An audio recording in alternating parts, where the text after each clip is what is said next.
Dans un monde de fractures, choisis de ne pas blesser. Il suffit de si peu pour allumer un incendie.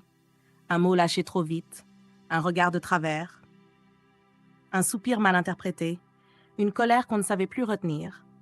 Dans un monde où chacun porte en silence ses peurs, ses douleurs, ses blessures invisibles, il est si facile, tellement facile, de se heurter, de se juger, de se condamner sans vraiment se connaître. Et pourtant, il y a dans chacun de nous un pouvoir que nous sous-estimons trop souvent. Ce n'est pas le pouvoir de tout réparer. Ce n'est pas celui de réconcilier des peuples, de guérir les cœurs brisés ou de faire cesser toutes les guerres. Non. C'est un pouvoir plus discret, plus humble, mais immense. C'est le pouvoir de ne pas nuire, de choisir le silence plutôt que l'insulte, le doute plutôt que l'accusation, l'écoute, même maladroite, plutôt que le mépris bruyant. Parfois, on veut faire le bien, on veut aider, on veut changer les choses, et on échoue. Parce que c'est compliqué, parce qu'on ne sait pas comment, parce que tout le monde ne veut pas être sauvé, parce que certaines blessures ne nous appartiennent pas. Alors, on se sent impuissant, on baisse les bras. On se dit que si on ne peut pas faire le bien, autant ne plus rien faire du tout. Mais c'est faux. C'est terriblement faux. Car il y a une autre forme d'acte, un autre genre de courage, celui de retenir sa main quand elle brûle d'envie de frapper, celui de retenir sa langue quand elle déborde d'ironie ou de jugement, celui de retenir sa colère quand elle risque de faire plus de mal que de bien. Ce n'est pas fuir ses responsabilités. C'est en prendre une, immense, silencieuse, trop souvent oubliée, celle de ne pas ajouter de douleur là où il y en a déjà trop.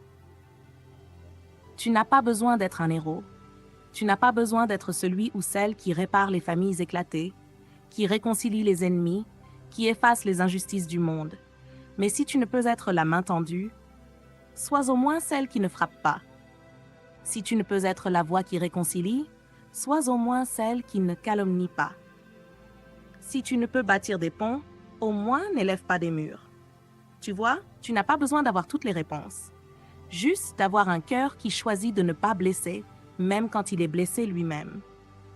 On vit dans un monde qui valorise le bruit, le spectaculaire, l'opinion forte, l'indignation constante. On pense qu'il faut toujours parler, toujours réagir, toujours prendre position, même quand on ne comprend rien à ce qui se passe. Mais il y a une sagesse dans la retenue. Il y a une paix dans le silence choisi. Il y a une dignité dans le refus de rajouter du chaos au chaos. Tout le monde peut envenimer une situation. C'est facile, c'est instinctif. Ça donne un sentiment de puissance, un instant. Mais ensuite, on laisse derrière nous des cendres, des liens détruits, des regards froids, des souvenirs douloureux. Alors que parfois, choisir de se taire, de ne pas répondre à la provocation, de ne pas alimenter le conflit, c'est un geste de paix. Invisible, oui, mais décisif. Tu veux faire une différence dans ce monde?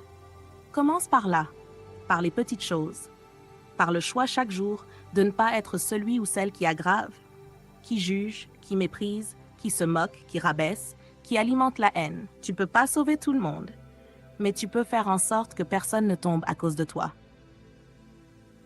Et puis, un jour, tu réaliseras peut-être que ce petit choix, répété 100 fois, 1000 fois, a eu un impact sur toi, sur les autres, sur la manière dont tu regardes le monde, sur la manière dont le monde te regarde. Parce que la paix ne naît pas toujours de grands discours, elle naît parfois de ce qu'on ne dit pas, de ce qu'on ne fait pas, de ce qu'on retient. C'est une discipline intérieure, un acte d'amour invisible, une force tranquille. Ne te laisse pas tromper par ceux qui crient plus fort que les autres, par ceux qui rabaissent les autres au nom de la justice, par ceux qui confondent franchise et cruauté, clarté et méchanceté. Parfois, la vraie force, c'est celle de ne pas répondre à la haine par la haine, de ne pas laisser ta douleur justifier celle que tu pourrais infliger. Regarde autour de toi. Combien de relations détruites pour des malentendus? Combien de guerres d'ego pour des détails? Combien d'amitiés brisées à cause d'un mot, d'un silence, d'un jugement lancé trop vite? Tu ne pourras pas réparer tout ça, mais tu peux ne pas en être la cause. Et ça, il y aura des jours où tu voudras répondre, te défendre, crier ta vérité, et parfois tu le devras, mais il y aura d'autres jours, peut-être plus nombreux, ou ton plus grand acte de courage sera de ne pas nourrir le feu. Parce que dans ce monde sec, saturé de colère, il suffit d'une étincelle pour embraser une vie. Mais il suffit aussi d'un cœur en paix, d'un regard apaisé, d'un silence choisi avec amour pour empêcher l'incendie.